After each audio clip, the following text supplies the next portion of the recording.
नमस्कार मित्रांनो. पावसाळा सुरू झालेला आहे, यावेळेस तर मेमध्येच झाला आणि आपण सगळेच उत्सुकता आहोत ट्रेकिंग्सवर जाण्यासाठी. काही जण तर जाऊनही आले. हिरवळ, धबधबे, डोंगर, पावसाची वेगळीच मजा असते. पण पावसाळ्याबरोबर अपघातांच्या बातम्या येतात. कुठं गर्दी फार होते, ट्रेकर्स तयारी व्यवस्थित करत नाहीत, गाईड्स व्यवस्थित नसतात, मुळात लोकच हलगर्जीपणा करतात आणि मग गोष्टी हाताबाहेर जातात. म्हणूनच आजचा एपिसोड फार महत्त्वाचा आहे.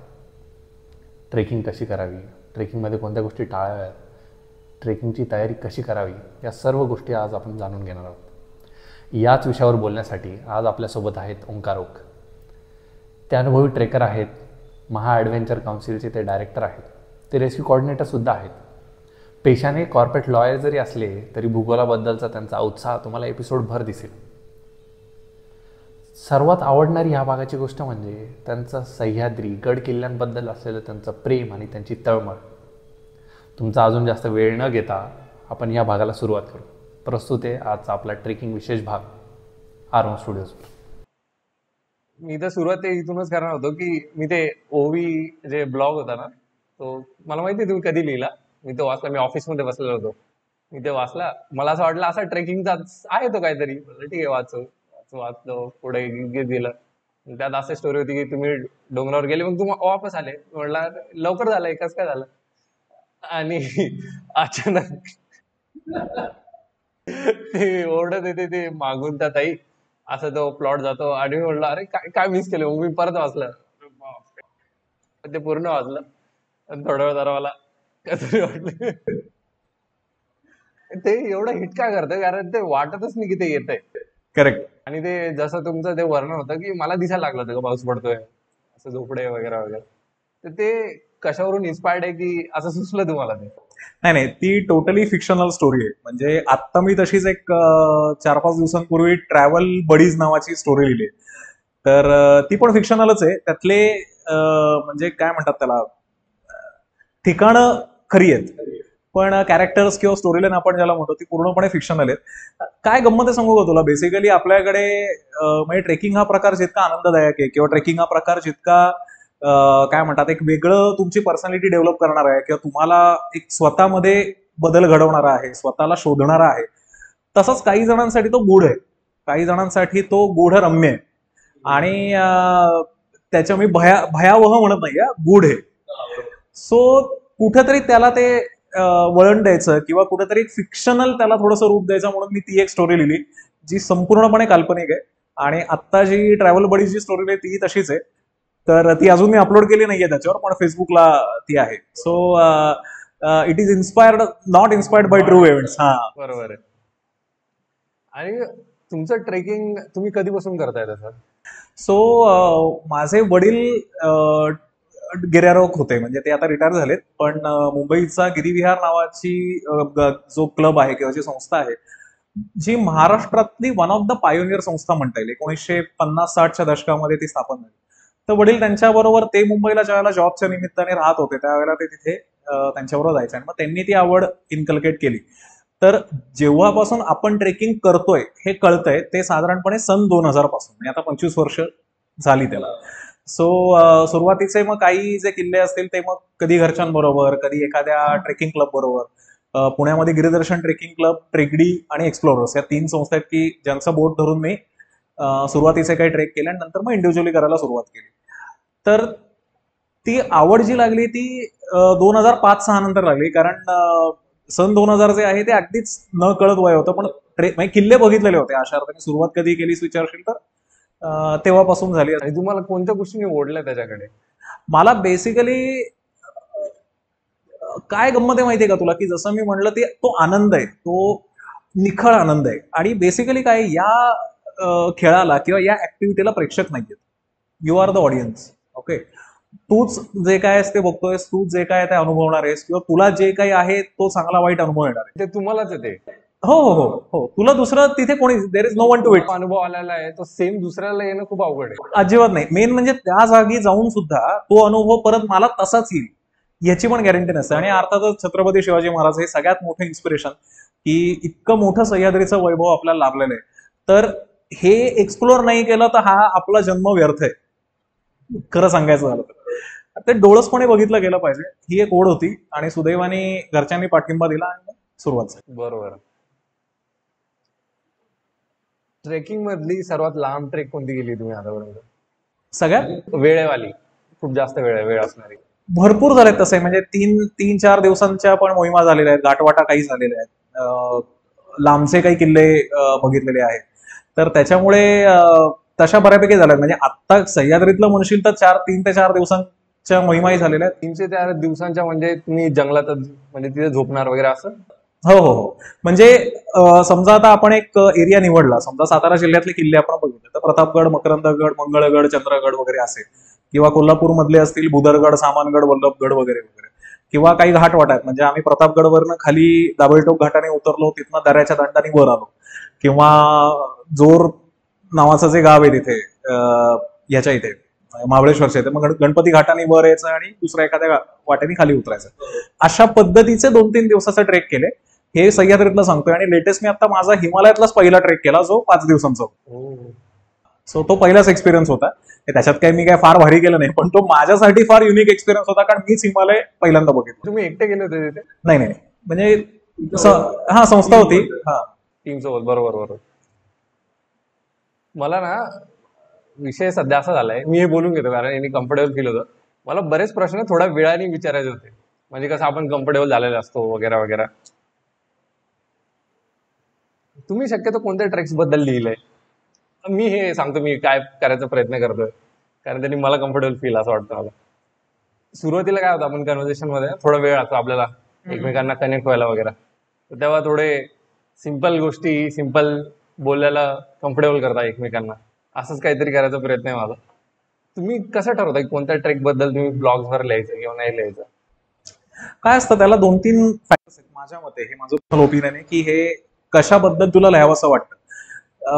खरं तर प्रत्येकच ट्रेक लिहिण्यासारखा असतो, पण अनेकदा असं असतं काही त्याच्यामध्ये किस्से घडलेले असतात, किंवा एखादं ठिकाणच एवढं भारी असतं की ज्याच्याबद्दल तुला लिहावं असं वाटेल, किंवा काही तुझ्या छान मेमरीज क्रिएट झालेल्या असतात. तर त्याच्यामुळे मी समजा 5 ट्रेक केले 2-3 महिन्यांमध्ये मिळून, आणि 5 ट्रेक पैकी 3 ट्रेक असे झाले की त्याच्यामध्ये अनुभव पण छान आलेत, काही माणसं जोडली गेलेली आहेत, लोकांबद्दलचे काही अनुभव आहेत, जागांबद्दलचे काही अनुभव आहेत, ते ठिकाणच खूप सुंदर आहे. तर अशा ठिकाणांबद्दल मला लिहायला जास्त आवडतं. त्याच्यामुळे it is experience based plus ठिकाणांचं महत्व जे आहे, आणि ते आठवण ठेवण्यासाठी पण 100%. तर ते आठवणी ठेवण्यासाठी कसं तुला सांगू, म्हणून तर आठवण म्हणतो आपण त्याला. तर ते नोट करावं लागत नाही, कारण बऱ्याच वेळेला असं असतं की त्या मेमरीज ज्या असतात त्या कायमस्वरूपी कोरल्या गेलेल्या असतात. तर शक्यतो माझा प्रयत्न असा असतो की तो ट्रेक झाल्यापासून 2 ते 3 महिन्याच्या आतमध्ये ते लिहावं, म्हणजे आपली मेमरी ताजी असते. सो तो एक टाइमलाईन मी फिक्स केलेली आहे. आणि कॉर्पोरेट लॉयर आणि गिरियर सोबत कसं जातं? डे वीक जर तुमचं ऑफ वर्किंग आहे आणि एकच दिवस सुट्टी, मग एकच. हा, म्हणजे मला आता अल्टरनेट सॅटर्डे ऑफ असतो. सो ज्या वेळेला 2 दिवस सुट्टी असते त्यावेळेला संसार सांभाळायचा, हे सांभाळायचं, असं ते थोडंसं काय म्हणतात आपण, डोंबाराचा खेळ जो असतो तो सगळा, ज्याला आपण वर्क लाईफ बॅलन्स आपण म्हणतो, तर तो तुला साधावा लागतो. कारण काय आहे, this is a fuel which will give you an energy to work for your organisation, to work better, to perform better. So तुला ते इंधन भरण्यासाठी हे गरजेचं आहे, एस्पेशली माझ्या करता तरी. आणि हे जर मी केलं नाही तर मला माहिती आहे प्रोफेशनली सुद्धा मला तितकं चांगलं परफॉर्म करता येणार नाही. तर त्याच्यामुळे दोन्ही गोष्टी खूप इंटरकनेक्टेड आहेत. आणि म्हणजे एक तर कॉर्पोरेट लॉयरचा जॉब आहे, मग महाकाउन्सिलचे डायरेक्टर आहे तुम्ही, आणि ते भटकंती ग्रुप तुम्ही सांगितलं इतक्यात, हे सगळं कसं जमून कसं घेता तुम्ही? कारण लगातार काही ना काहीतरी काम असतं. इतकं तुम्ही मागे नाशिकला पण गेले होते वाटतं. सो महा ॲडव्हेंचर काउन्सिल म्हणजे मॅकचा मी डायरेक्टर आहे, जी संस्था महाराष्ट्रातल्या म्हणजे पर्यटनाच्या, म्हणजे साहसी पर्यटनाच्या बेटरमेंटसाठी आता काम करते. आम्ही पर्यटन विभागाशी संलग्न राहून हे सगळं काम करतोय. आणि तू भटकंती ग्रुप जो म्हणला, ऍक्च्युली तो पुणे भटकंती कट्टा या नावाने आम्ही गेल्या 7-8 वर्षापासून एक उपक्रम चालवतोय, ज्याच्यामध्ये महिन्यातल्या कुठल्याही एका शनिवारी म्हात्रे पुलाजवळ इंद्रधनुष्य हॉल म्हणून आहे, तिथे ट्रेकिंग, इतिहास, फोटोग्राफी, बाईक एक्सपिडिशन, साहस, सुळके चढाई, हिमालय मोहिमा याच्याबद्दलची संपूर्णपणे फ्री ऑफ कॉस्ट सेशन्स आम्ही ऑर्गनाईज करतो. ग्रेट. आणि गंमत अशी आहे की तुझा प्रश्न होता हे सगळं मॅनेज कसं करतो, तर ह्याच्यात माझं 0 क्रेडिट आहे, कारण मला घरच्यांचा खूप चांगला सपोर्ट आहे आणि त्याच्यामुळे मला हे करायची उर्मी मिळते. सो त्यांचंही तितकंच योगदान आहे. तर मी ते क्रेडिट मी त्यांना देईन की मला ते बॅलन्स. भांडण होते का यामुळे तुमचं? काय भांडण म्हणजे काहीतरी कंप्लेंट, भांडण खूप मोठा हे कसं बघ, झालं? प्रत्येक विजयी हास्यामागे काही भळभळणाऱ्या जखमा असतात. अरे बापरे. ठीक आहे, तर त्या कव्हर करायच्या आणि ते विजय हास्य घेऊन फिरायचं, नथिंग एल्स. जबरदस्त. मी जेव्हा तुमचा पॉडकास्ट पाहत होतो आणि बऱ्याच जागी हे मेन्शन आलंय की ट्रेकिंग मध्ये गुरु शिष्य परंपरा असावी, गुरु शिष्य परंपरा असावी. आणि मी ट्रेकर तर नाहीच आहे, मी फक्त एक पर्यटक आहे. आणि मग मला ते सुरुवातीला कळलं नाही की पर्यटनामध्ये गुरु शिष्य परंपरा का असावी किंवा का गरजेची. आणि ते मला क्लिकच झालं. मला असं इतकंच वाटलं की आपल्याला तिथे जायचं असतं, पाहायचं आणि वापस यायचं असतं. पण मग जेव्हा त्या पॉडकास्ट मध्ये आलं की त्याचे म्हणजे किती ते भयानक असू शकतं कधी कधी, सेफ्टीचं लक्ष नाही दिलं तर, आणि अशा बऱ्याच गोष्टी मला कळाल्या. म्हणून मला विचारायचं आहे की गुरु शिष्य परंपरा ही ट्रेकिंग मध्ये किती महत्वाची आहे. मी थोडंसं विस्तृतपणे याचं उत्तर देतो. 2 ऍस्पेक्टनी मी ह्या प्रश्नाचं उत्तर त्याला दिलेलं होतं, आत्ताही देतो. एक इंडिव्हिज्युअल ट्रेकर, मी साहसी पर्यटक म्हणत नाही, इंडिव्हिज्युअल ट्रेकर आणि ऑर्गनायझर या दोघांसाठी सुद्धा तुम्हाला कोणीतरी गुरु असणं महत्वाचं आहे. कारण असं आहे, हे बघ, आज समजा तू मला म्हणालास की सर मला हरिश्चंद्रगडला जायचंय फॉर एक्झाम्पल, तर हरिश्चंद्रगडला आज ब्लॉग्स अवेलेबल आहेत. तू गुगलवर नुसतं टाकलं हरिश्चंद्रगड की तुला तिथे जायची माहिती मिळते. पण तिथे गेल्यानंतर ब्लूटूथ स्पीकर वाजवायचा नाहीये, मधमाशांच्या पोळ्याच्या खालनं गेल्याच्या नंतर वरती दगड मारायचा नाहीये, परफ्यूम मारायचा नाहीये, गोंगाट करायचा नाहीये. तिथल्या लोकांशी तुला आदरपूर्वकच वागलं पाहिजे. इतर जे तुझ्या समोर जे ट्रेकर येतील, काही सिनियर लोक येतील, तर तो गिव्ह अँड टेक, एक पॉझिटिव्ह गिव्ह अँड टेक तुमच्यामध्ये झाला पाहिजे. हे जे सगळे एथिक्स असतात, ज्याला आपण माउंटन एथिक्स म्हणतो ना, ज्याच्यामध्ये सेफ्टी पण आलं आणि कल्चरल गोष्टी पण आल्या, हे तुला कुठेही शिकवलं जात नाही. ओके, त्याच्यासाठी तुला एखाद्या तयार व्यक्तीच्या हाताखाली जाऊन म्हणजे त्यांच्या बरोबर जाऊनच या सगळ्याचं नाही म्हटलं तरी तुला ट्रेनिंग मिळतं. ते काही तुला बसवून शिकवत नाहीत. पण आफ्टरऑल जसं एकलव्यासारखं असतं ते, की त्यांनी ते द्रोणाचार्यांना बघितलं आणि तो शिकला. सोबत राहून तुला ते संस्कार होतात. करेक्ट. त्याच्यामुळे तू कधी बघ की अशा एखाद्या व्यक्तीच्या बरोबर तयार झालेली लोक आणि इंडिव्हिज्युअली फिरणारी काही मोजकी लोक, मी सगळ्यांना म्हणत नाही, मोजकी लोक की जी हुल्लडबाजी करतात, या दोघांमध्ये तुला फरक हाच जाणवेल की जो शिस्तशीर तयार झालेला ट्रेकर आहे किंवा ज्याला माहिती आहे माउंटन मध्ये कसं वागायचं, त्याच्या डोक्यावर कोणा ना कोणाचा तरी हात असतो, भले तो व्हर्च्युअली असू दे किंवा पर्सनली असू दे.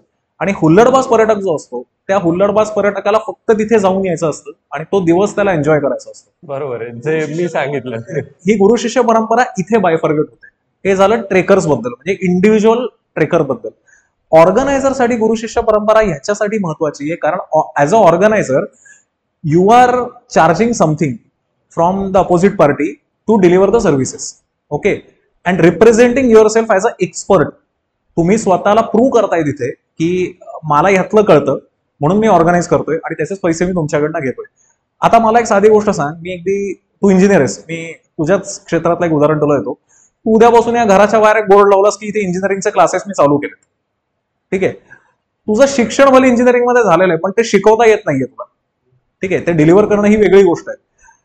तर ज्या वेळेला तुझ्यावर विश्वास ठेवून लोक तुझ्याकडे येतील, तुझ्याकडे फी भरतील आणि ज्या वेळेला त्यांना हे लक्षात येईल की अरे याला काहीच येत नाहीये, तीच अवस्था नवीन ट्रेकिंग क्लबशी होते. ते ट्रेकर नसतात का असं म्हणत नाही मी, दे आर ट्रेकर्स. या उदाहरणाशी रिझेंबल करायचं तर दे आर इंजिनियर्स. बरोबर. पण त्यांना ते डिलिव्हर करणं, एस्पेशली समोरच्याकडनं पैसे घेऊन डिलिव्हर करणं, ही जे कला आहे ना, ती कला कोणीतरी शिकवण्याची गरज आहे. मग त्याच्यामध्ये तुम्ही सर्व्हिसेस कशा दिल्या पाहिजेत, तुम्ही लोकांना माउंटन एथिक्स कसे समजावून सांगितले पाहिजेत, तुमच्याकडे फर्स्ट एडचं नॉलेज असलं पाहिजे, तुमच्याकडे सेफ्टीचं नॉलेज असलं पाहिजे.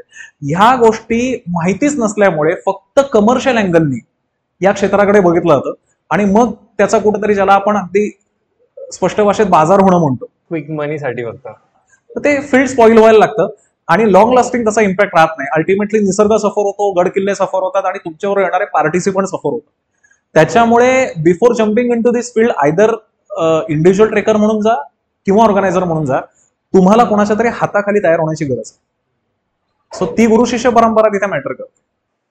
मला असं विचारायला खूप आवडेल की तुमच्यासाठी ते गुरु कोण होते किंवा कोणी इन्स्पायर केलं तुम्हाला या कम्युनिटीमध्ये? मी 2-3 व्यक्तींची नावं आवर्जून घेईल. एक पुण्याचे डॉक्टर सचिन जोशी, डेक्कन कॉलेजचे, आनंद बाळंदे सर, की डोंगरयात्रासारखं बायबल त्यांनी लिहिलंय. ठीक आहे. कोल्हापूरचे भगवान चिले सर आहेत, प्रमोद मांडे सर आहेत, प्रके घाणेकर सर आहेत.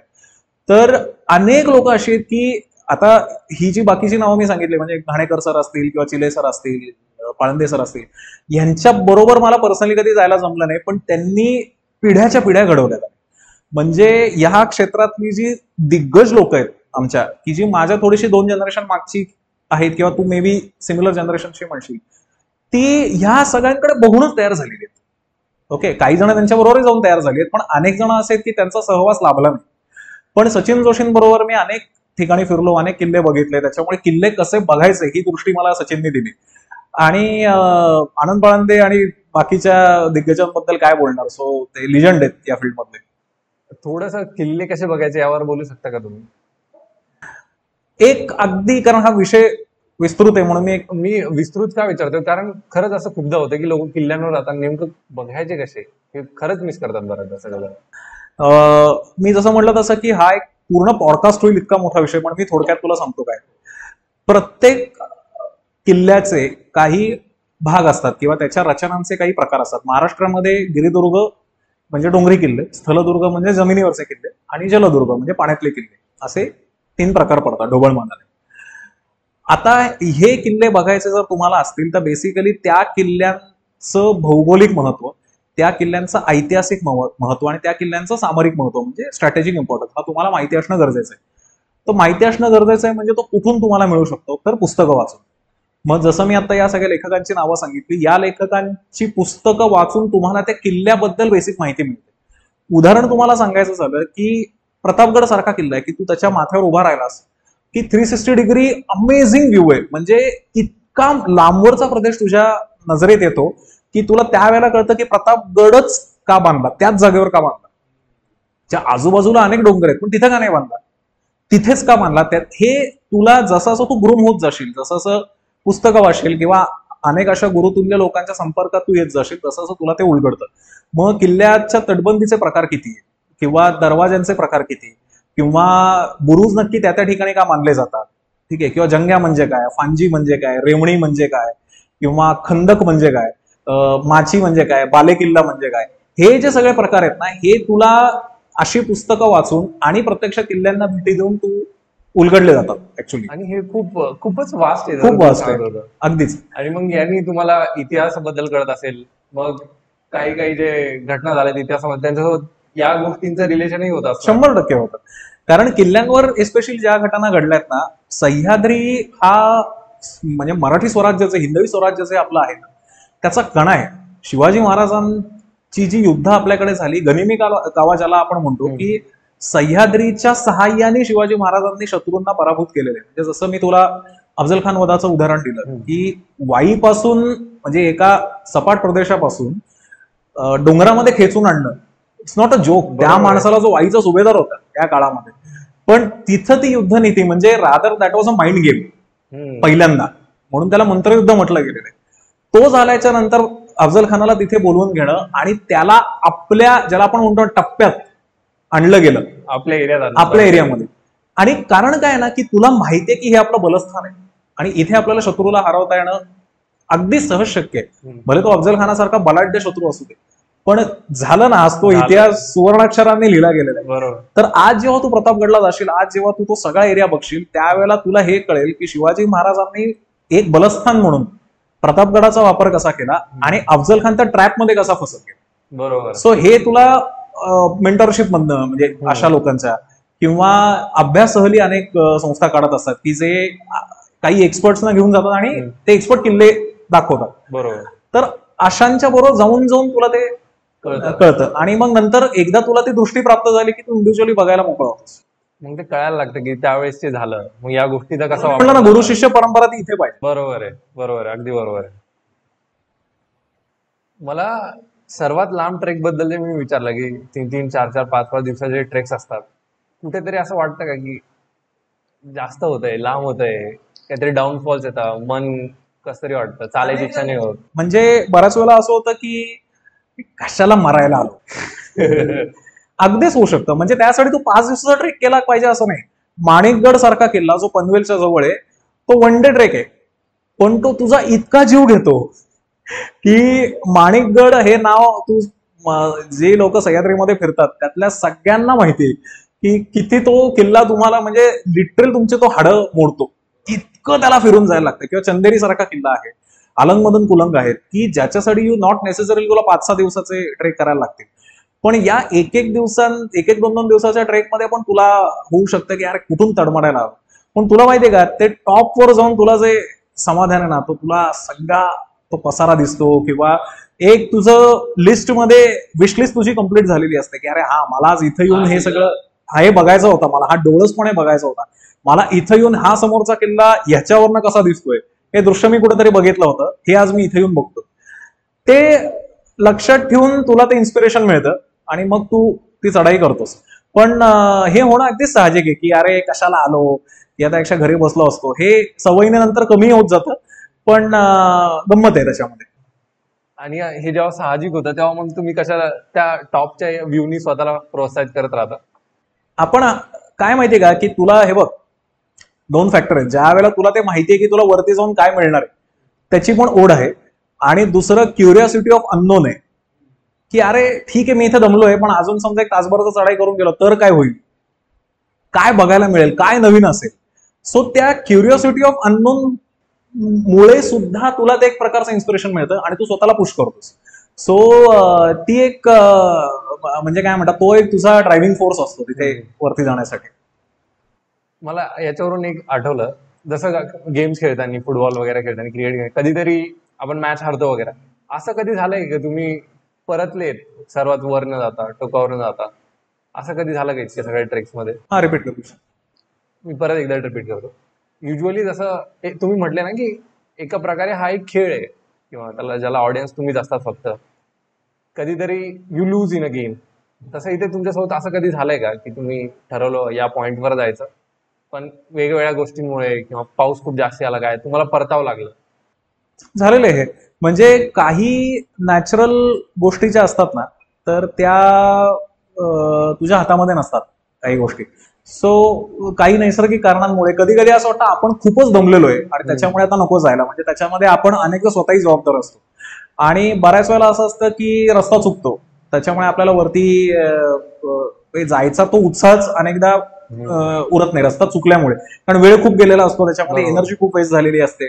आणि नंतर असं वाटतं की यार जाऊ दे, आत्ता आपल्याला फेवरेबल असं वातावरण नाहीये, तर आपण आत्ता परत जाऊया आणि नंतर आपण परत एकदा चांगला अटेम्प्ट करूया. मला ह्याच पॉइंटला हे सांगायचंय की यशस्वी माघार आहे ना की प्रत्येक गेमचा एक खूप इंटिग्रल भाग आहे. कारण ज्या वेळेला तुला ते दिसतं की ती सिच्युएशन तुला पुढे जाऊन देत नाहीये, तू किती एफर्ट्स करतोयस, पण काही फॅक्टर्स आहेत की जे तुझ्या फेवरमध्ये नाहीयेत, ओके, तर त्यावेळेला तिथून परत फिरणं, डोंगरांचा रिस्पेक्ट ठेवणं आणि तुला स्वतःला त्यातनं एखादा धडा मिळतोय का हे बघणं. म्हणजे आता मला परत काय यावं लागतंय, कदाचित मी फिट नसेल, पहिला मुद्दा. दुसरा मुद्दा, मी ओव्हर कॉन्फिडन्स मध्ये गेलो, मी गाईड घेतला नाही आणि म्हणून मी वरपर्यंत पोहोचू शकलो नाही. तिसरा मुद्दा, मी अभ्यासच केला नव्हता या टेरेनचा. ही लर्निंग घेऊन जर तू मागे आलास ना तर तुझी पुढची त्याच ठिकाणाची भटकंती ही फ्रुटफुल ठरते, कारण तू हे लर्निंग घेऊन पुढे जातोस. बरोबर, ठीक आहे. तर त्यामुळे मला हेच सांगायचंय की ह्याच्यामध्ये माघार घेणं ही काही हे कमीपणाचं लक्षण नाहीये. डोंगर काही हालत नाहीत, वर्षानुवर्ष ते तिथेच आहेत, पुढची वर्षानुवर्ष ते तिथेच राहणार आहेत. पण आज तुझा जीव हा महत्वाचा आहे, तुझं लर्निंग होणं महत्वाचं आहे. आणि माउंटन्समध्ये म्हणजे स्पेशली लोक ज्या मोहिमा करतात, मोठे मोठे माउंटेनर ज्या मोहिमा करतात, तू कोणाचाही इंटरव्ह्यू ऐक, तू कोणालाही हे विचार की Wien actually the expedition become successful, किंवा ते कधी समजलं जातं, तर जेव्हा तुम्ही परत सेफली येता पायथ्याला. बरोबर बरोबर बरोबर. ओके. मला असं वाटतं मी कोणतरी डॉक्युमेंटरी पाहत होतो लहानपणी, एव्हरेस्टचीच असेल ती, त्यात हे खूपदा म्हटलं गेलं आणि त्यांनी 2-3दा ट्राय केलं, वेदर हे असेल ते अर्ध्यात जाऊन परत आले, मग एखाद्या वर्षानंतर परत ट्राय केलं. आणि हा प्रश्न विचारायच्या मागचं कारणच हे होतं की कधी कधी या गोष्टीला खूप सिरियसली घेतात किंवा इगोवर घेतल्यासारखं करतात काही लोक, आणि मग ते खूप रिस्की आहे तिथे. नाही, काय माहितीये का, हे बघ, मला तुला एवढं सांगायचं, तुझा इगो मोठा आहे का निसर्ग मोठा आहे? बरोबर, हा विचार करण्यासारखा प्रश्न आहे. तुला जर असं वाटतं तुझा इगो मोठा आहे डोंगरापेक्षा, यू फेस द कॉन्सिक्वेन्सेस. मग तिथे तुला वाचवायला कोणी येणार. हम्म. आणि ती डिझास्टर सिच्युएशन असते, कारण मी रेस्क्यू कोऑर्डिनेटर म्हणून 12 वर्ष काम करतोय. आज मी इनोसंटली झालेले पण अपघात बघितलेत आणि इगोमुळे झालेले पण अपघात बघितले. ओके, त्याच्याबद्दल बोलू आपण पुढे. पण तुम्ही माउंटन पेक्षा मोठे नाही, हे ज्या वेळेला तू फिक्स करतोस डोक्यामध्ये ना, त्यावेळेला ती गणित सुटायला सुरुवात होते. बरोबर. की ठीक आहे आता नाही झालं ना. म्हणजे आपण तर सह्याद्रीबद्दल बोलतोय, अरे लोक माउंट एव्हरेस्ट सोडून परत आले. तेच. तू जसं सांगितलं असतं, हो. एकदा नाही, दोनदा नाही, तीनदा नाही. K2 सारखं शिखर की जे डेडलीएस्ट, वन ऑफ द डेडलीएस्ट समजलं गेलेलं आहे त्या सगळ्या 8,000 पैकी. लोकांनी K2 ज्या आता तू स्टोरीज वाचशील, डॉक्युमेंटरी बघशील, तिथपर्यंत गेले, नाही झालं, परत आले, परत दुसऱ्यांदा अटेम्प्ट केलं. ओके, ते शिखरही तिथंच आहे. म्हणजे जर ते त्यावेळेला परत आले नसते तर परत जाऊ शकले नसते. ते नसते, शिखर तिथं शिखर तिथंच आहे ना. बरोबर. ओके, सो तो लर्निंग जे आहे ना, ते तुला घेण्यासारखं आहे, तो धडा तुला घेण्यासारखा असतो. बरोबर. ट्रेकिंग करणं हे फिजिकली खूप चॅलेंजिंग आहे आणि मेंटली पण चॅलेंजिंग आहे. त्यांनी तुमचा मेंटल रेझिलियन्स कसा बिल्ड झालाय over the time? Me again म्हटलं तसं, हे बघ, शेवटी तू स्वतःला दिलेलं एक आव्हान आहे. ओके, म्हणजे आता कुठल्याही गड किल्ल्यांवर जाणं जितकं सोपं झालेलं आहे, तर टेक्निकली आता ते आव्हान उरलं नाहीये. ते आव्हान कुठल्या दृष्टीने आहे की तुला फक्त फिजिकली फिट असणं गरजेचं आहे, एवढं एकच आव्हान आहे. पण तुला लॉजिस्टिक्सची चॅलेंजेस नाहीये, तुला जेवण मिळणार नाही असं नाहीये, तुला ट्रान्सपोर्ट मिळणार नाही असं कुठे नाहीये, राहायला जागा मिळणार नाही असं कुठे होणार नाही. पण ज्या वेळेला तू एखाद्या रॉ ठिकाणी जातोस की जिथे हे रिसोर्सेस अवेलेबल नाहीये, जिथे तुझ्यावर असला तर एखादा गाईड आहे आणि तुला ते मार्गक्रमण करत जायचंय, तर तुला हेच लक्षात ठेवलं पाहिजे की मला आलेल्या संकटातनं मला त्याला होईल तितकं एक तर संकट येऊन न देणं, बरोबर. म्हणजे तू चांगला प्रिपेअर्ड असणं. आणि एवढं सगळं होऊन सुद्धा जर ते आलं तर त्याला पॉझिटिव्हली टॅकल करून तुला स्वतःचा मार्ग काढायचा आहे. हे शेवटी संपूर्णपणे अनुभव आणि तुला तुझ्या मेंटर्सनी जे याच्याबद्दल ज्ञान दिलेलं आहे याच्यातनं ते होतं. मला कधी कधी वाटतं इनिशियली तुमची जी काही वर्ष असतात ना, it is all about their contribution. You are no one, मी खरं सांगतो. बरोबर आहे. आणि आपण कायम शिकवत असतो. कुठलाही तू माउंटेनियर बघशील, ट्रेकर बघशील, तो परिपूर्ण नाहीच आहे. ठीक आहे, तर तुला ते डोंगर शिकवतात. मी आता जसं तुला सांगितलं की मेंटली स्वतःला फिट ठेवणं हे ओव्हर द पिरियड घडणारी गोष्ट नाहीये. म्हणजे मी मेंटली फिट आहे म्हणून मी डोंगरात जातो, ह्याच्यापेक्षा मी डोंगरात जातो म्हणून मी मेंटली फिट आहे, हे उलट आहे. बिकॉज ते तुम्हाला घडवत असतात. ठीक आहे, आणि ही ऑनगोईंग प्रोसेस आहे, ऍब्सोल्युटली ऑनगोईंग प्रोसेस आहे. याच्यामध्ये कुठेही हार्ड स्टॉप नाहीये की बस आता मी पूर्णपणे फिट झालो. कारण इतके सगळे अनुभव असून सुद्धा, म्हणजे 500-600 वेळा तू डोंगरात गेलास, 1000-2000 वेळा डोंगरात गेलास, तरी 2001 वेळेला जरी तू डोंगरात गेलास, त्याच ठिकाणी गेलास, तरी यू नेव्हर नो की तो डोंगर तुझ्यासाठी काय चॅलेंज घेऊन थांबतो. बरोबर आहे, बरोबर आहे, 100%. ठीक आहे, तर मला असं वाटतं की प्रिपेरिंग फॉर द अननोन हे असणं फार महत्वाचं आहे. कारण तो ओव्हर कॉन्फिडन्स तुम्हाला मिळतो बऱ्याच वेळेला. आणि त्या अनसर्टनिटीशी सोबत फॅमिलिटी होणं, कम्फर्टेबल होणं, ते तुम्हाला आयुष्यात पण हेल्प करत असेल. 100%. कारण त्याच्यामध्ये काय तुला सांगतो की ती अनसर्टनिटी आहे म्हणून एक प्रकारे गंमत पण आहे, आणि म्हणून तुला डोंगरांची भीती वाटते. ती भीती वाटली पाहिजे. म्हणजे मी हे फार जबाबदारीने बोलतोय, डोंगरांची भीती वाटलीच पाहिजे तुम्हाला, कारण ते ऍक्च्युली भव्य आहेत तुमच्यापेक्षा. काय होतं, ज्यावेळेला तुम्ही माउंटन्सला ग्रँटेड घेता ना, तिथे प्रॉब्लेम चालू होतात. आणि ज्या वेळेला ती अनसर्टनिटी आहे त्यावेळेला तिथे फिअर आहे, आणि तिथे फिअर आहे म्हणून तुम्ही जास्त कॉशियस होता. बरोबर बरोबर. तर त्याच्यामुळे तुम्हाला ती अनसर्टनिटी ओळखून आणि ती डोक्यात ठेवून स्वतःला प्रिपेअर करणं, आणि एवढं करून जर ती समजा समोर आली तरी त्याला आपल्या प्रवासातलं एक आलंय चॅलेंज, ठीक आहे आता याच्यातनं बाहेर पडायचा हा पहिला मुद्दा आणि लर्निंग यायचा दुसरा, असं त्यातनं पडता येतं. आणि तुम्हाला स्वतःला कधी भीती वाटली एखाद्या ट्रेकवर? मला प्रत्येक ट्रेकला भीती वाटते, आणि ती प्रत्येकाला वाटली पाहिजे. प्रत्येकाला ही भीती असली. आणि मला हे बघ, तुला एक सांगू का, मला ट्रेकला जाताना भीती वाटत नाही हे बोल्ड स्टेटमेंट सांगायला सोपं आहे. ठीक आहे, की मला ट्रेकची भीती वाटत नाही. पण तू एका दृष्टीने जर हे बघितलंस ना, की तू जर खूपच बिंदास राहिलास, म्हणजे कसं आहे, मला ट्रेकची भीती वाटत नाही म्हणून मी कळसुबाईला 45-50 डिग्री असताना पण मी जाऊ शकतो, की जिथे एकही झाड नाही आहे. ठीक आहे, हे जर तुला माहितीये की मी आत्ता बोलायला बोलतोय पण मी खरंच तिथे जाऊ शकेन का, तर ही अनसर्टनिटी तुला आहे. पण तरी तू कुठेतरी ते इगोवर घेतोस, आणि ती भीती मनात न ठेवता तू तिथे अटेम्प्ट करायला जातोस, आणि तिथेच काहीतरी अपघात होतो. बरोबर. ती भीती असलीच पाहिजे तुम्हाला. आणि मला मला हे खूप आवडतंय की तुम्ही प्रत्येक वेळेस एखाद्या डोंगरावर जाण्यासाठी ना तुम्ही अटेम्प्ट म्हणताय, कारण ते अटेम्प्ट आहे, खरंच अटेम्प्ट आहे तो. मला तेवढा ट्रेकिंगचा, जसा मी तुम्हाला आधीच सांगितलं की एक्सपिरियन्स नाहीये, पर्यटनाचा एक्सपिरियन्स आहे. आणि तुमचे मी बरेच पॉडकास्ट पाहिले की गर्दी गर्दी होणं, तिथे गैरसोय होणं, अनकम्फर्टेबल होणं.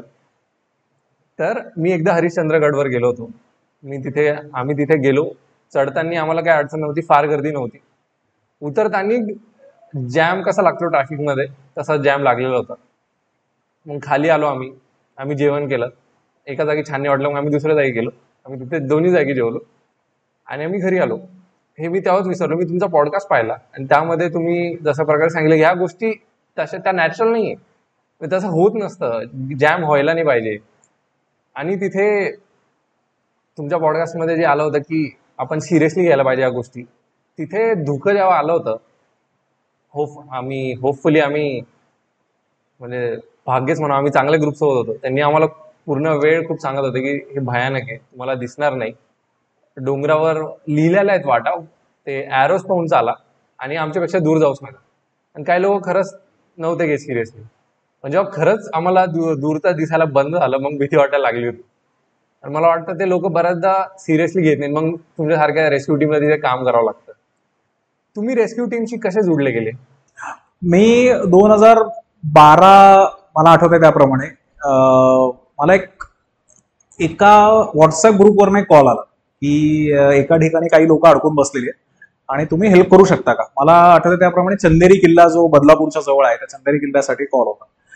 आणि मी निसर्ग मित्र पनवेल म्हणून खूप जुनी संस्था आहे, या क्षेत्रातली खूप दिग्गज संस्था आहे. म्हणजे रॉक क्लाइम्बिंग, माउंटेनरिंग, निसर्ग प्रशिक्षण आणि रेस्क्यू अशा खूप बहुआयामी ज्याला आपण म्हणतो, अशी ती वर्सटाईल ऑर्गनायझेशन आहे पनवेलची. तर त्यातले माझे जे मित्र, त्यांना मी फोन केला आणि त्यांना मी विनंती केली की तुम्ही ती व्यक्ती अडकली तर तुम्ही त्यांना काढाल का तिथं. आणि हातातलं काम टाकून ऍक्च्युअली ते लोक तिथे गेली. रात्री त्यांनी संपूर्ण ते रेस्क्यू ऑपरेशन कंडक्ट केलं आणि त्या माणसाला ते खाली घेऊन आले. आणि त्याच्यानं माझ्या लक्षात आलं की ऍक्च्युली हे पुढे जाऊन वाढत जाणार आहे, म्हणजे जे आता ऍक्च्युअली घडतं आणि रेस्क्यू टीमची गरज पडणार आहे. सो मला असं वाटलं कुठेतरी समथिंग जे आपण we can give it back to the mountains, ते ऋण न फेडता येण्यासारखे, पण आपल्या बाजूने आपल्याला जे काही थोडंसं कॉन्ट्रीब्युट करता येईल ते आपण ह्या एका सोशल अँगल असलेल्या पद्धतीने करूया. आणि म्हणून मी रेस्क्यू कोऑर्डिनेटरची भूमिका निभावतोय आता. सो रेस्क्यू कोऑर्डिनेटर हा प्रत्येकाला फील्डवर असतो असं नाही, मी टेक्निकल माणूस नाही. ओके, रेस्क्यू टीम्सना सपोर्ट करणं, रेस्क्यू टीम्स आणि व्हिक्टिम यांच्यामधला दुवा बनवून काम करणं, त्या व्हिक्टिमला म्हणजे त्या व्हिक्टिम पर्यंत रेस्क्यू टीमला पोहोचवणं आणि मधलं जे सगळं समन्वयाचं काम असतं ते मी करत असतो. सो रेस्क्यू कोऑर्डिनेशन आणि ऍक्च्युअल रेस्क्यू वर्क याच्यामध्ये फरक आहे, पण ओरिजिनल जे हिरो आहेत, ऑन फील्ड हिरो, त्या रेस्क्यू टीम्सच आहेत. सो त्यांचं काम ऍक्च्युअली खूप मोठे आणि ते चॅलेंजिंग. बरोबर आहे. पहिले तर त्या व्यक्तीला कुठे तो शोधणं यातच खूप अडचण येत असणार 100%. सध्या जी गर्दी वाढत चालली आहे, गर्दी वाढली की मग तिथे गैरवर्तन होतं, गैरसोय होते, या सगळ्या गोष्टी होतात. आणि तुम्ही खूप ऍक्टिव्हली याच्याबद्दल वोकल आहात. तर मला असं विचारायचं की यासाठी 4 इन्स्टिट्यूट्सनी काय केलं पाहिजे? एक सरकारने काय केलं पाहिजे, ट्रेकर्स किंवा जे पर्यटक असतात त्यांनी काय केलं पाहिजे, ट्रेकिंग कंपनीज किंवा रेस्क्यू टीम्सचा त्याचा कसा हात असला पाहिजे, आणि एक तिथले लोकल्स, गावकरी, या पूर्ण प्रोसेसमध्ये या 4 लोकांचा कसा हातभार असला पाहिजे? प्रश्न ऍक्च्युली चांगला आहे आणि आता हा खूप इमर्जिंग, कारण आता आपण ज्या दिवशी हे पॉडकास्ट शूट करतोय, आता काजवा महोत्सव चालू झालाय सह्याद्रीमध्ये. आता काय झालंय, काजवा महोत्सव असेल किंवा कारवी महोत्सव असेल किंवा आता हे सगळे प्री मॉन्सून क्लाउड्स सगळीकडे बघायला मिळतात. आता क्लाउड स्पेशल ट्रेक चालू झाले. हे बघ, याच्यामध्ये काही गैर नाहीये, शेवटी तो एक तुमचा व्यवसायाचा भाग आहे. पण सस्टेनेबल टुरिझम हा भारतातल्या अनेक राज्यांमध्ये आणि बाहेरच्या देशांमध्ये खूप मोठा इम्पॅक्ट करणारा एक पॉइंट आहे. सस्टेनेबल टुरिझमचा अर्थ असा आहे की तुम्ही पर्यटन करा, पण तुम्ही निसर्गाला हानी न करता करा. ठीक आहे. तर मी स्टेप बाय स्टेप आपण जाऊ. तुझा पहिला जो इन्स्टिट्यूट, म्हणजे पहिला जो फॅक्टर, याच्यातला मोठा घटक जो होता तो आहे सरकार. बरोबर. मी तुला सोपं उदाहरण देतो, जे मी मागच्याही पॉडकास्टमध्ये दिलेलं होतं, की एक सिग्नल आहे आणि त्या सिग्नलला पहाटे 2, 3, 4 वाजता तू जाऊन तिथे पोहोचलाय सिग्नलला. ओके, तो सिग्नल चालू आहे बरं का, चालू आहे म्हणजे रेड लाईट आहे. तू ज्या पॉइंटला थांबलायस तर तुला रेड लाईट मिळाले आणि तो तुला दिसत असताना सुद्धा आपण जनरली काय करायला जातो, हे मनावर हात ठेवून सांग. आपण चालले जातो. पहाटे 2, 3चे वेळे कोण आहे बघायला तिथे? आपण तो सिग्नल तोडतो आणि आपण निघून जातो. ठीक आहे. Diligently we don't comply with the rules, कारण आजूबाजूला बघायला कोणी नाहीये. मुख्य म्हणजे सरकारचा कंट्रोल नाही. पहाटे 3ला पॉसिबलच नाही तिथे ठेवणं. आता हे सकाळी 10 वाजता जर मी तुला सांगितलं की त्या चौकामध्ये 2 ट्रॅफिक पोलीस थांबलेले, तुझ्या नाकासमोर थांबलेत आणि तुला रेड सिग्नल लागलेला आहे, आता तोड बरं.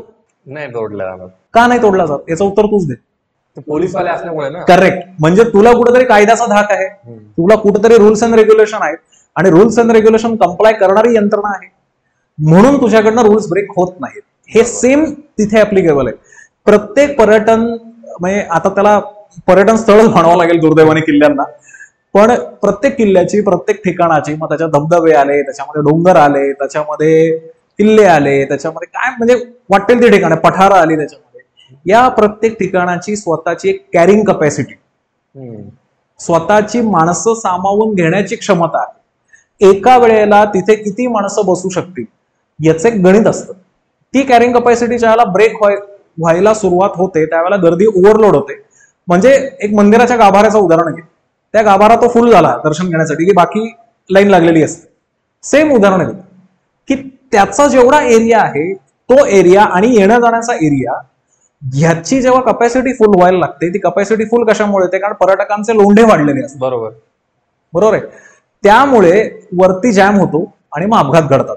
तर ट्रॅफिक जॅम सारखा जॅम. करेक्ट. तर सरकारचं पहिलं पाऊल याच्यामध्ये असं असलं पाहिजे की तुम्ही हे बघ, संपूर्ण सह्याद्री कंट्रोल करणं नेक्स्ट टू इम्पॉसिबल, शक्यच नाहीये, हे मी मान्य करतो. मग याच्यामध्ये फॉरेस्ट डिपार्टमेंट आलं, याच्यामध्ये पर्यटन खातं आलं, याच्यामध्ये पोलीस खातं आलं, सगळेच आले. पण आपल्या सह्याद्रीमधले जिल्ह्यांवाईज जर तुम्ही काही हॉटस्पॉट्स काढलेत, म्हणजे नाशिक जिल्ह्यामध्ये ना हरिहरला पावसाळ्यात जास्त गर्दी होते. ठीक आहे, खूपच गर्दी असते. नगर जिल्ह्यामध्ये गेलात तर कळसुबाईला असते, रतनगडला असते, हरिश्चंद्रगडला असते, वगैरे वगैरे. हे हॉटस्पॉट तुम्हाला फायनल करायचे, ज्याच्यासाठी तुम्ही ट्रेकर्सची मदत घेऊ शकता. हे फायनल, हे काही सरकारला स्वतःहून करायचं नाही. Obviously there will be some expert committee वगैरे वगैरे. जसं आता महाएडव्हेंचर काउन्सिल म्हणजे आम्ही आता सरकारबरोबर काम करतोय, तसं सरकारने कोणालाही एंगेज करावं. ठीक आहे. त्यांच्या मदतीने एक प्रत्येक ठिकाणाची कॅरिंग कपॅसिटी निश्चित करावी आणि त्या कॅरिंग कपॅसिटीनुसार त्या पीक सीझन मध्ये तेवढीच लोक सोडणं, याची एखादी ऑनलाईन सिस्टीम बसवणं, हे करणं पॉसिबल आहे. पॉसिबल पेक्षा हे करणं गरजेचं आहे. दुर्दैवाने गेल्या 10-15 वर्षापासून, इस्पेशली कोविडच्या आउटब्रेकच्या नंतर, जो सह्याद्रीमध्ये सगळा म्हणजे काय पसारा झालेला आहे त्या पीक सीझनला, त्याच्यामध्ये मग रील्स आले, त्याच्यामध्ये युट्यूब व्हिडिओ बघून जाणारी लोक आली. तर करेक्ट. तर ह्याच्यामुळे गंमत अशी झाली की कॅरिंग कपॅसिटी ओव्हरफ्लो होती आणि तरी सरकार काही करत नाही. सरकार काय करतं, ते बंद करून टाकतं.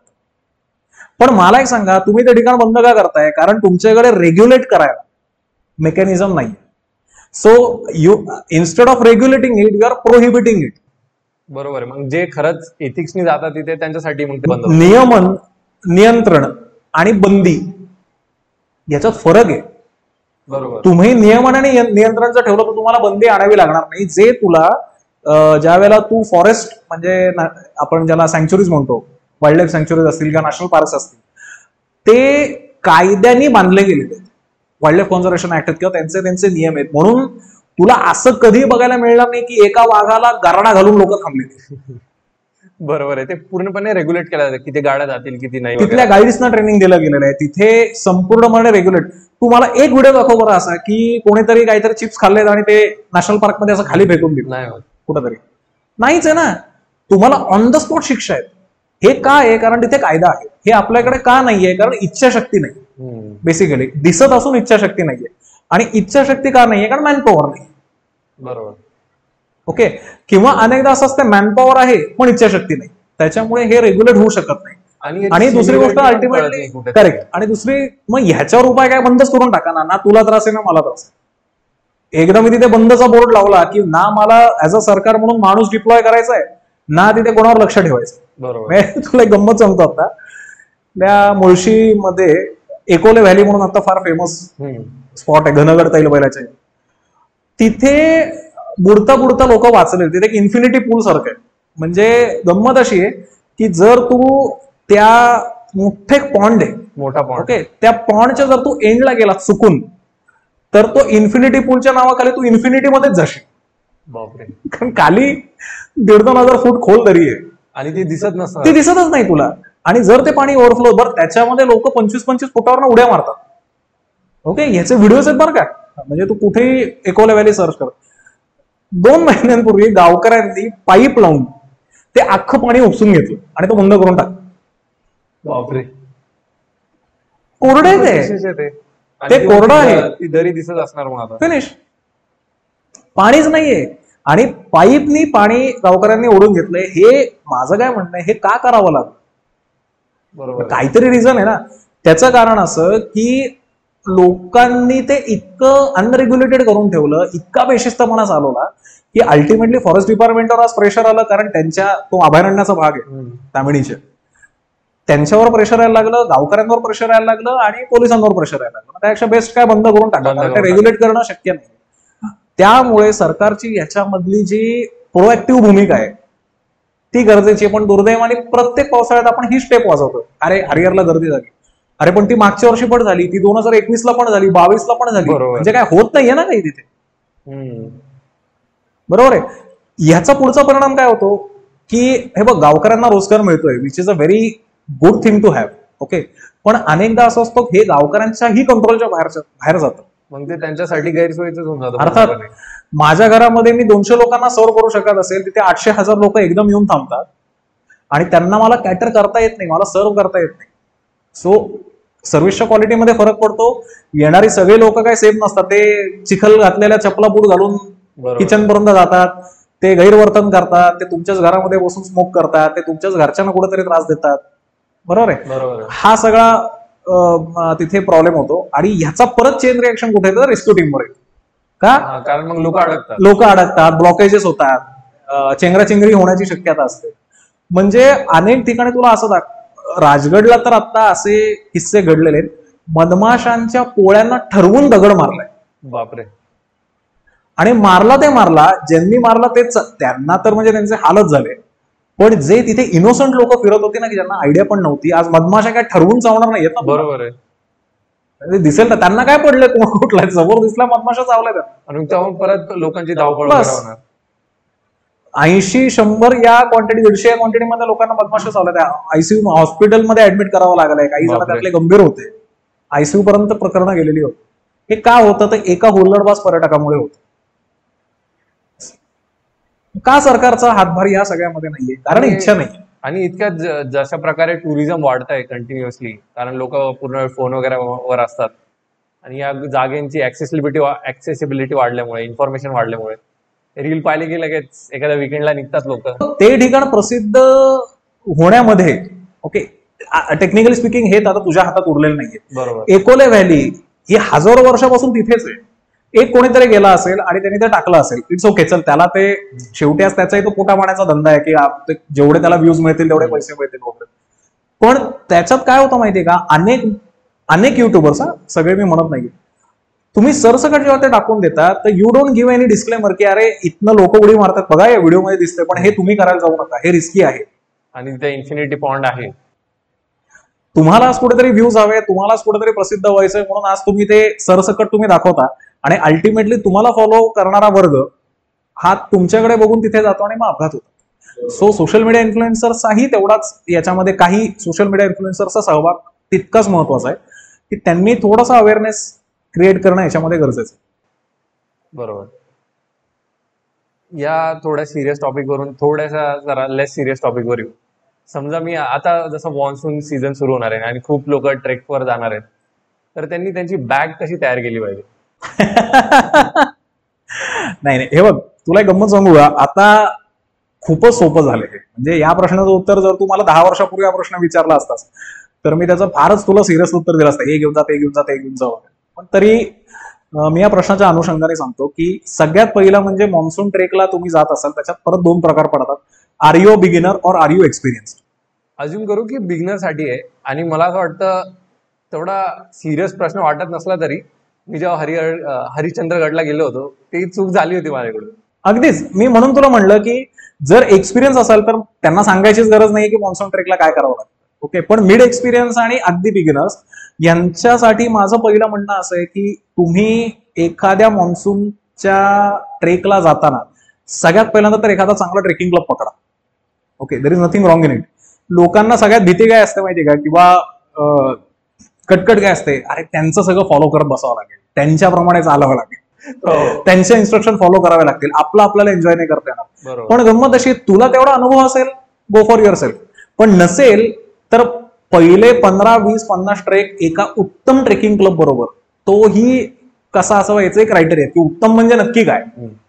ठीक आहे, म्हणजे गुगलवर 4.9 स्टार्स आहेत, इन्स्टाला 5-6 काय मिलियन कोटीमध्ये तुमचे फॉलोअर्स आहेत, आणि दिवसाकडे डझनभर रील पडतायत, म्हणजे तो चांगला होत नाही. बरोबर. ठीक आहे, पण त्याच्या सेफ्टीचे क्रायटेरिया किंवा त्यांच्या तो ट्रेकिंग क्लब आधी एक्सपिरियन्स आहे का, त्यांचा त्या क्षेत्रामधला सहभाग किती आहे हे बघणं, आणि ज्याला आपण बॅकग्राऊंड व्हेरिफिकेशन म्हणतो ते करून त्यांच्यावर जाणं, ही झाली पहिली स्टेप. म्हणजे यू आर अश्युअर्ड, ओके, की I am in a safe hand. उद्या मला काय झालं तरी they are there to take care of. तुम्ही समजा जर नौखे असाल आणि नौखेने मिड एक्सपिरियन्स असाल, फॉर एक्झाम्पल नौखे असाल तर शक्यतो तुम्ही त्यांच्याच बरोबर जा, असं मी सुरुवातीला सांगेन. पण मिड एक्सपिरियन्स म्हणजे 10-15 ट्रेक झालेले, आणि तुम्हाला जर समजा मान्सून ट्रेकला आता तुम्हाला जायचंय, सगळ्यात पहिला मुद्दा म्हणजे बॅग भरणं. आता पुढचा मुद्दा आला, आधी त्या ठिकाणाची माहिती काढा. बरोबर. तुम्ही जिथे जाताय तिथे जाऊन आलेल्यांना विचारा. तुला गंमत सांगतो हर्षल, हल्ली मला तर हा म्हणजे काय म्हणतात एक्सपिरियन्स तर अनेकदा येतात ना, लोकांना विचारायची लाजच वाटते. अरे इगो मध्ये येतो लोकांचा, अरे कशाला त्यांना विचारायचं, अरे यार युट्यूब आहे ना, युट्यूबवर बघून जा. अरे पण नाही कळत ना, युट्यूबवर बघून गेले आणि रेस्क्यू सिच्युएशन क्रिएट झाली, असे कितीतरी लोक आहेत. बरोबर आहे. तुम्हाला 1-on-1 जे मार्गदर्शन मिळू शकतं ना, ते व्हर्च्युअली नाही मिळू शकत most of the times. Okay, so त्या ठिकाणाची 100% इन्फॉर्मेशन, जायचं कसं, गाडीचा रस्ता व्यवस्थित आहे का. अनेकदा असं आपल्याला जाणवतं पायथ्यापर्यंत गाडी जाते, पण गाडी म्हणजे कुठली गाडी, हो बाईक जाते, हे बाईक जाते, पण कोणी कार घेऊन गेलं. म्हणजे तू उद्या इतकासा रस्ता आहे जो 2 ऊसांच्या शेताच्या मधनं जातोय, ठीक आहे, आणि तू थार सारखी गाडी टाकलीस त्याच्यावर, पॉसिबल नाहीये. किंवा राजमाची सारखा किल्ला आहे की लोणावळा ते राजमाची 16-17 किलोमीटर 100% ऑफ रोडिंग आहे, आणि तू आल्टो आणि I-20 सारखी गाडी जर घेऊन गेलास, बरोबर, नथिंग विल वर्क. ठीक आहे, सो तुला प्रॅक्टिकली माहिती तिथली पाहिजे. तिथे लोकल पर्सन कोण आहे त्याचा कॉन्टॅक्ट नंबर मिळवणं, मग ते तुम्ही कोणाकडनं घेऊ शकता. हल्ली तर अनेक जणांचे फेसबुक आणि इन्स्टाला तुम्हाला अकाउंट मिळतील. त्याच्यानंतर त्यांना कॉन्टॅक्ट करून तिथली माहिती, रादर करंट सिच्युएशन विचारून घेणं, की आता वेदर कसं आहे, किंवा आम्ही मिड एक्सपिरियन्स आहोत तर गाईड आम्हाला पाहिजे, तर तुम्ही याल का, किंवा मग पुढची जेवणा खाण्याच्या तुमच्या राहण्याच्या वगैरे सोयी, हे सगळं झालं. तिसरं म्हणजे सेफ्टी तुमची तिथे असणं सगळ्यात महत्वाचं आहे, की एखादा रॉकपॅच आहे का. जर तो रॉकपॅच असेल तर तो क्लाइंब करण्या इतका अनुभव माझ्याकडे आहे का, इतके इक्विपमेंट माझ्याकडे आहेत. ठीक आहे, आणि नसेल तर मग जाऊ नये. एखाद्या ग्रुप बरोबर जावं, किंवा पुरेसा एक्सपिरियन्स आल्याशिवाय वाटेलाच लागू नये. एक्झाम्पल मोरोशीचा भैरवगड सारखा किल्ला, थ्रू आउट त्याला पायऱ्या आहेत, पण त्या पायऱ्या इतक्या खट शार्प आहेत की तुला इक्विपमेंट शिवाय जाणं म्हणजे मूर्खपणा आहे. अपघात 100% ठरलेला आहे. जर तुझा चुकून जरी हलगर्जीपणा झाला तर मग बेस्ट ऑप्शन काय, की एखादा गावकरी तुम्ही घेऊन जा की ज्याला ते टेक्निकल नॉलेज आहे, किंवा ट्रेकिंग क्लब बरोबर जा. बरोबर, ओके. कारण बऱ्याच वेळेला तू जसं म्हटलास तसं बॅकपॅकिंग हा सगळी तयारी झाल्यानंतरचा मुद्दा आहे, हे कोणीच लक्षात घेत नाही. आणि मग नंतर पुढचं आलं मोड ऑफ ट्रान्सपोर्ट, आणि मग नंतर आला what to carry with yourself. हा तुमचा आधी होमवर्क होणं गरजेचं आहे. मग मान्सून मध्ये बॅकपॅकिंग, हे बघ आता ते अगेन डिपेंड्स की किती दिवसांच्या तो ट्रेकला जातोस, तिथे रिसोर्सेस काय काय अवेलेबल आहेत. तू समजा लोणावळा ते भीमाशंकर सारख्या ठिकाणी जाणार असेल की जिथे मध्ये तुला कदाचित असं होऊ शकतं की जंगलातच थांबावं लागेल, मग कुकिंगचं तुझ्यावर सामान पाहिजे, किंवा एक उत्तम सॅक तुझ्याबरोबर असणं गरजेचं आहे, उत्तम ट्रेकिंगचे शूज असणं गरजेचं आहे तुझ्याबरोबर. सॅक मध्ये मेनली सगळ्यात पहिल्यांदा म्हणजे first aid kit. First aid kit खूप महत्वाचं आहे तुझ्याबरोबर असणं. दुसरी गोष्ट, पाण्याचा व्यवस्थित तुझ्याकडे साठा असणं गरजेचं आहे. एक पाण्याची बाटली नेक्स्ट तुला पाण्याचा साठा मिळेपर्यंत रिझर्व्ह असणं प्रत्येकाकडे म्हणतोय मी. लीडरकडे तर पाहिजेच पाहिजे. लीडर म्हणजे प्रायव्हेट ग्रुपने जात असेल तरी त्यांच्यातला लीडर की ज्यांनी हा ट्रेक प्लॅन केलाय अशा अर्थाने, त्याच्याकडे ते असणं. खाण्यापिण्याचं व्यवस्थित सामान असणं.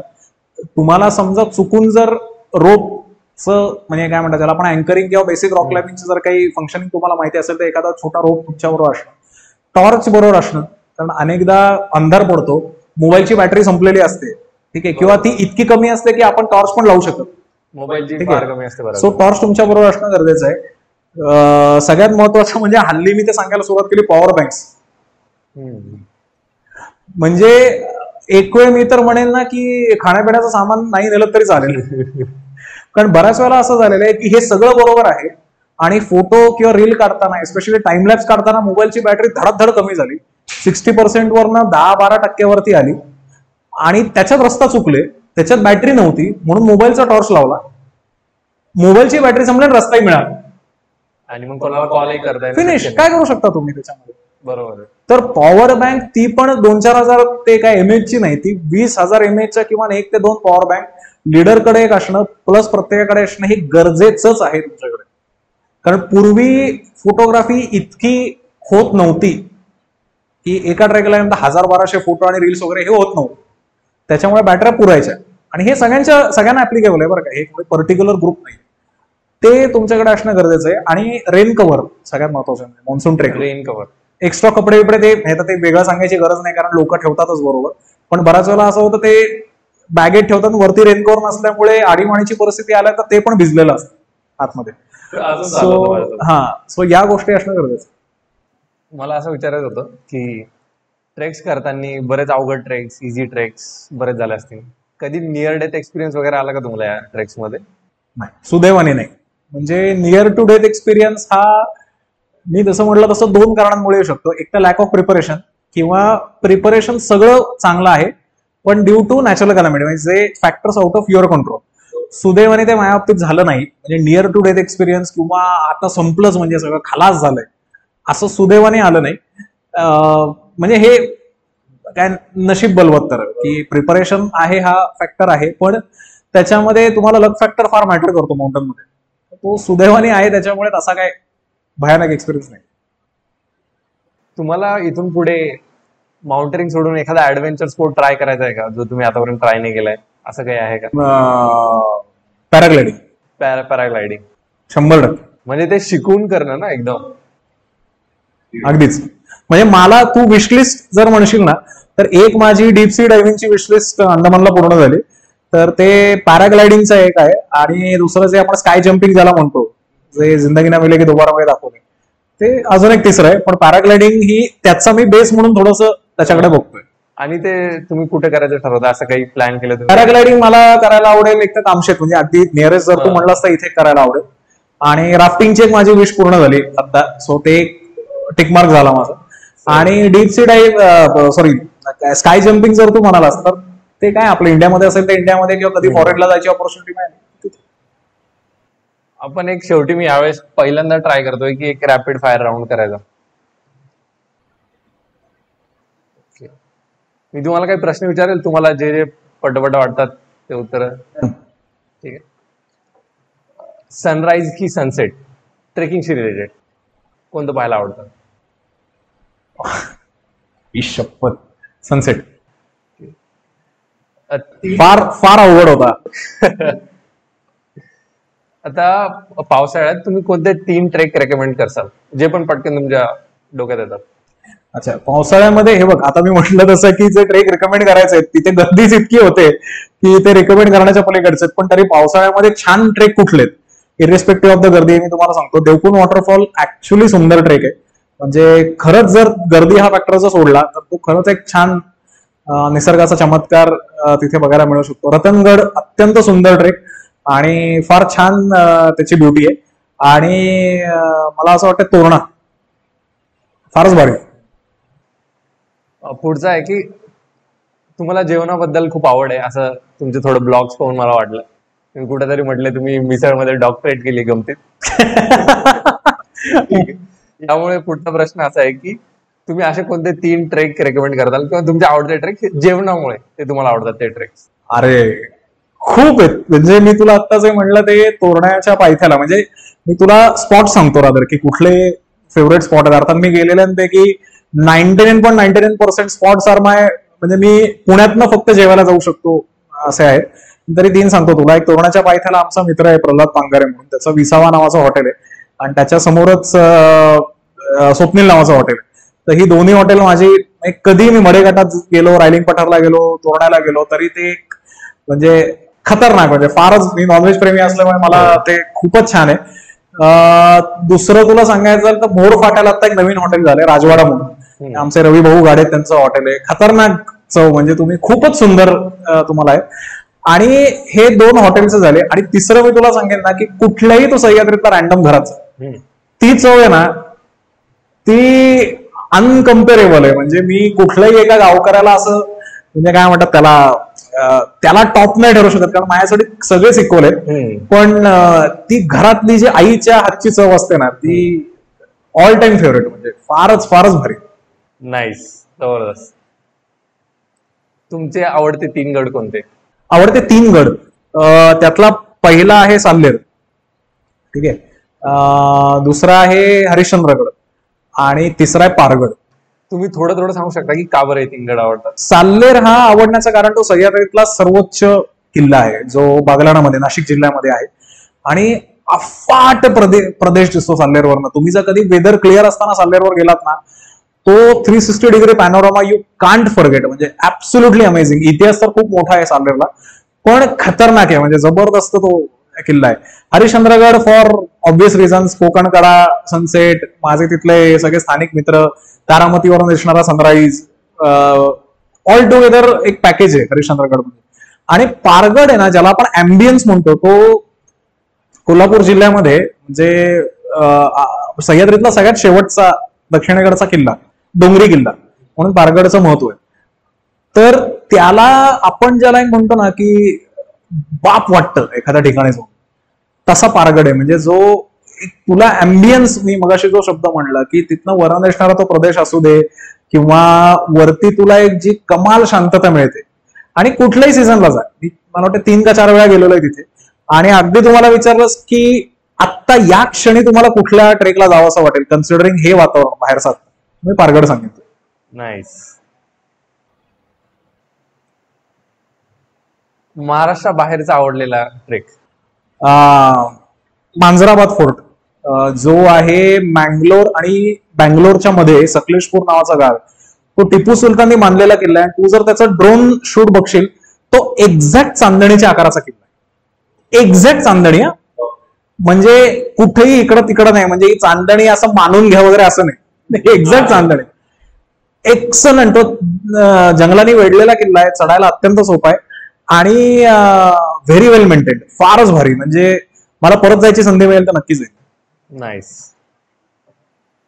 शेवटचा रॅपिड फायर मधला प्रश्न, तुमचा आवडता सुविचार किंवा पुस्तक? पुस्तक सांगेन मी.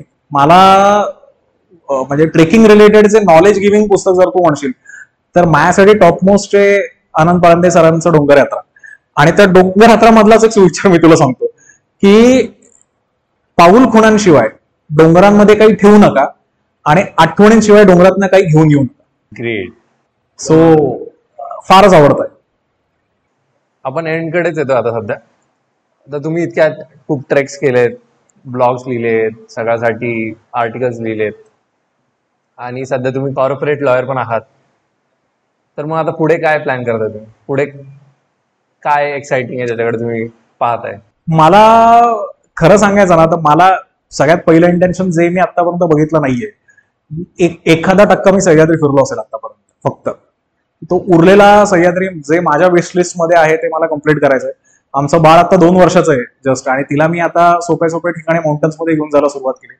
तिला डोंगरांकडे वळवायचंय. हे झालं ज्याला आपण पर्सनल गोल्स म्हणतो. आणि ज्याला सोशल गोल्स आपण म्हणू याच फील्डमध्ये, तर मला अशा नवीन ऑर्गनायझर्सना मार्गदर्शन करण्याची इच्छा आहे किंवा त्यांना सोबत घेऊन चालण्याची इच्छा आहे की ज्यांना ह्याच्यामध्ये करायचं तर खूप आहे पण सांगायला कोणी नाहीये. तर मी जो काही 1-2% अनुभव याच्यात माझा आलेला आहे, तर त्या अनुभवाचा वापर करून जर त्यांना थोडंसं स्ट्रीमलाईन करता आलं आणि हे फील्ड जर मला रेग्युलेट करता आलं तर त्याला हातभार लावण्याची इच्छा आहे. ग्रेट. एक शेवटचा प्रश्न, कसं वाटलं तुम्हाला आजचा एपिसोड, आजच्या गप्पा? मला खूप कॅन्डिड वाटल्या मेन म्हणजे, आणि खूप नॅचरल फ्लोईंग, जसं आधीपासून मला काही माहिती नव्हतं आणि खूप इझी गोईंग प्रश्न येत गेले. So overall superb experience. Thank you. Thank you. हा व्हिडिओ शेवटपर्यंत बघण्यासाठी धन्यवाद. ह्या व्हिडिओमधून मी काही घेतलं असेल तर, पाऊल खुणांशिवाय डोंगरांमध्ये काही ठेवू नका आणि आठवणींशिवाय डोंगरांमधून काही घेऊन येऊ नका. अशाच माहितीदार एपिसोडसाठी R1 स्टुडिओला सबस्क्राईब करा. जय महाराष्ट्र.